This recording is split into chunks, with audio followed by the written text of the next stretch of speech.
नमस्कार मेरे सनातनी परिवार, हम हिंदुस्तानी चैनल पर आप सभी का बहुत बहुत स्वागत है। योगेश्वर श्री कृष्ण शरणम मम।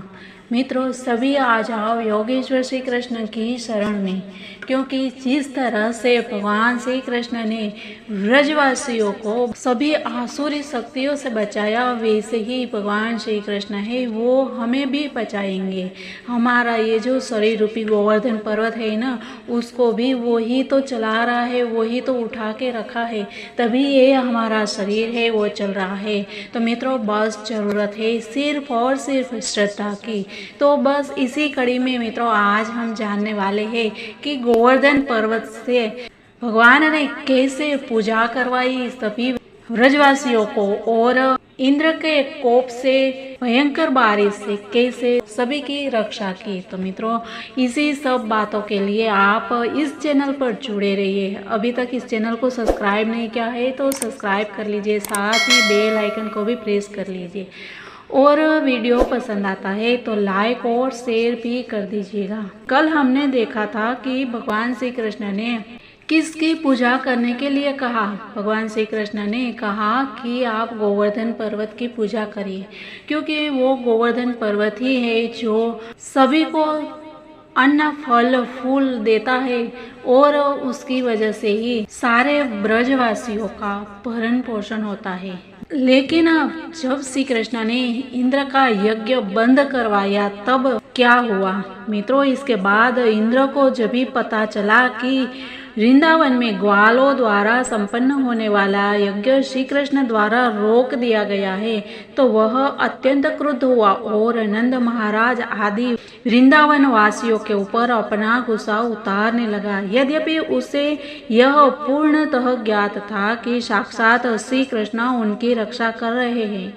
विविध प्रकार के बादलों के निर्देशक के रूप में इंद्र ने सावर्तक नामक बादल का आह्वान किया। इसका आह्वान समस्त दृश्य जगत के संहार के लिए किया जाता है। मित्रों, ये एक बड़ी बात है और सबको ये ज्ञात होना चाहिए। इंद्र ने जब सावर्तक को आदेश दिया कि यह वृंदावन जाकर सारे क्षेत्र को व्यापक बाढ़ से आप्लावित कर दे। इंद्र अपने को असुरों की तरह सर्वशक्तिमान परम पुरुष मानता था। जब असुर प्रबल हो उठते हैं तो वे परम नियंता श्री भगवान की अवहेलना करते हैं। यद्यपि इंद्र असुर नहीं था, किंतु अपने भौतिक वैभव से गर्वित था और वह परम नियंता को ललकारना चाह रहा था। मित्रों, हम तो हर बार वही बात बता रहे हैं कि कभी भी किसी भी मनुष्य के पास धन आता है तो वो गर्वान्वित होता है, और गर्व के मारे अभिमान से चूर होकर वो दूसरों को छोटा समझने लगता है, उसका अपमान करता है, और यहीं से उनका पतन शुरू होता है। तो उस समय अपने आप को श्री कृष्ण के ही समान शक्तिशाली मान बैठा, और उसने कहा कि जरा वृंदावन वासियों की धृष्टता तो देखो, वे जंगल के रहने वाले हैं, किंतु अपने मित्र श्री कृष्ण के बहकावे में आकर जो एक सामान्य मनुष्य से अधिक कुछ नहीं है, देवताओं की अवहेलना का दुस्साहस कर रहे हैं। मित्रों, अभी का जो समाज है वो भी श्री कृष्ण को इसी तरह बोलते हैं। तो इसका जो अंजाम है, उसका परिणाम है, वो भुगतने के लिए जो ये सब बोलने वाले हैं सबको तैयार रहना चाहिए, क्योंकि ये सब शास्त्र बताते हैं। भगवान श्री कृष्ण हमेशा ही कहते हैं कि श्री कृष्ण की शरण ही सब कुछ है और सब कुछ दिलाता है।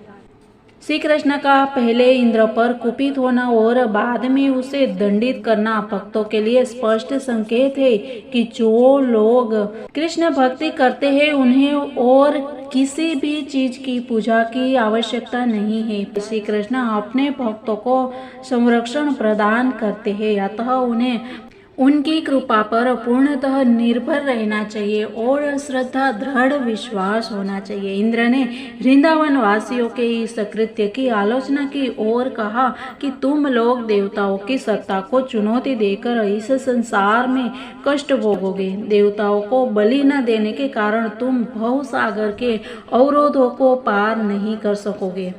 और भगवान श्री कृष्ण को एक बालक समझकर वो उनको कुछ भी बोलने लगा और फिर सावर्तक को आदेश दिया कि वह जाए और वृंदावन का सारा वैभव नष्ट कर दे। इंद्र ने कहा कि ये वृंदावनवासी अपने भौतिक ऐश्वर्य तथा अपने नन्हे मित्र पर विश्वास करने के कारण अत्यंत गर्वित हो उठे हैं। वह केवल वाचाल, क्षुद्र तथा सांसारिक परिस्थिति से अनजान है, किंतु अपने को ज्ञान में बढ़ा चढ़ाकर बताता है।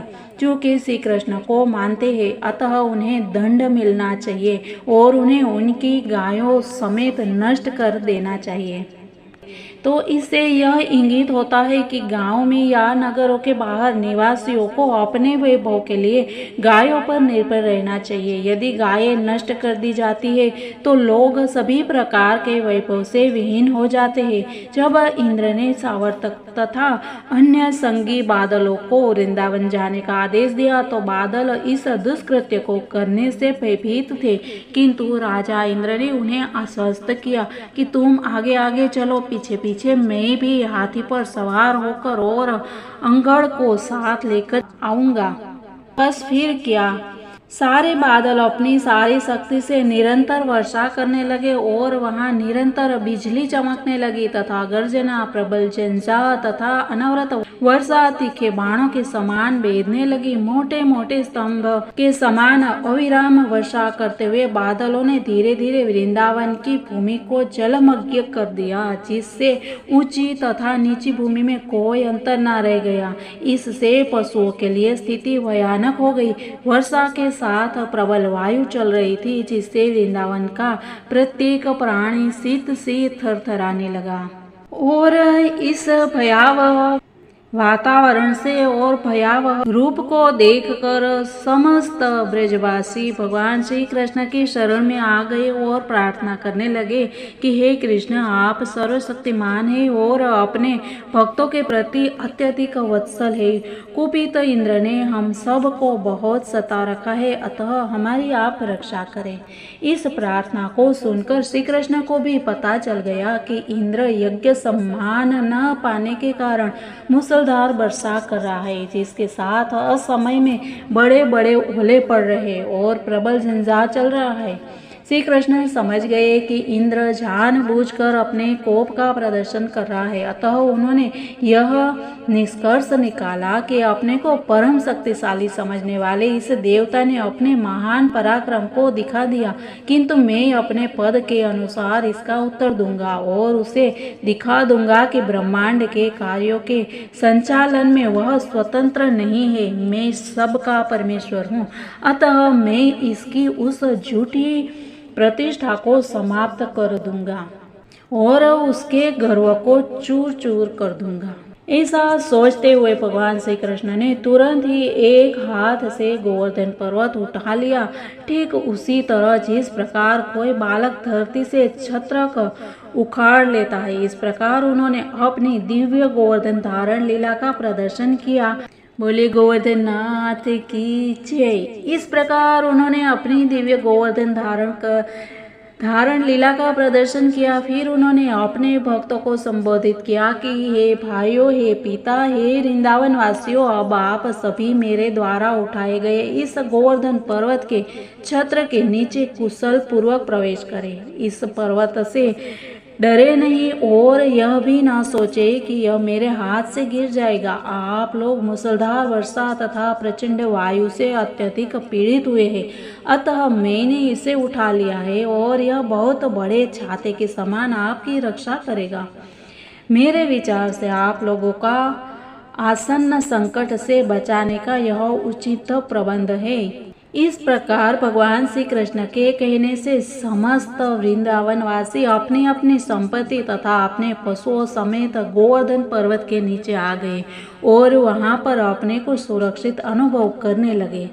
और वृंदावनवासी भूख प्यास अथवा किसी और असुविधा से पीड़ित हुए बिना 1 सप्ताह तक वहां रहे। उन्हें आश्चर्य हो रहा था कि श्री कृष्ण किस तरह बाएं हाथ की एक उंगली पे पर्वत को धारण किए हुए। श्री कृष्ण की इस असाधारण योग शक्ति को देखकर स्वर्ग के राजा इंद्र पर मानो वज्रपात हो गया और उसका संकल्प डिगने लगा। उसने तुरंत बादल को बुलाया और वर्षा बंद करने के लिए कहा। जब आक्रोश निरभ्र हो गया और फिर से सूर्य निकल आया तो प्रचंड का वायु बहना रुक गया। उस समय गोवर्धनधारी भगवान श्री कृष्ण ने कहा कि हे ग्वालों, अब तुम लोग अपनी पत्नियों, गायों तथा धन सहित यहाँ से जा सकते हो, क्योंकि सारा उत्पात समाप्त हो चुका है। नदी की बाढ़ तथा यह जल प्लावन समाप्त हो गया है। तब सारे लोग ने अपना सामान गाड़ियां लादा और वे अपने गाय तथा अन्य सामग्री सहित वहां से धीरे धीरे रवाना होने लगे। जब सब लोग चले गए तो श्री कृष्ण ने सने सने गोवर्धन पर्वत को फिर उसी स्थिति में रख दिया। जब सब कुछ समाप्त हो गया तो सारे वृंदावन के निवासी श्री कृष्ण के पास आए और आनंद विभोर होकर वे उनका आलिंगन करने लगे। गोपियां जो स्वभावतः श्री कृष्ण से प्रेम करती थी, उन्हें अपने अश्रुओं से मिश्रित दही देने लगी और उन्होंने उन्हें अनेक आशीष भी दिए।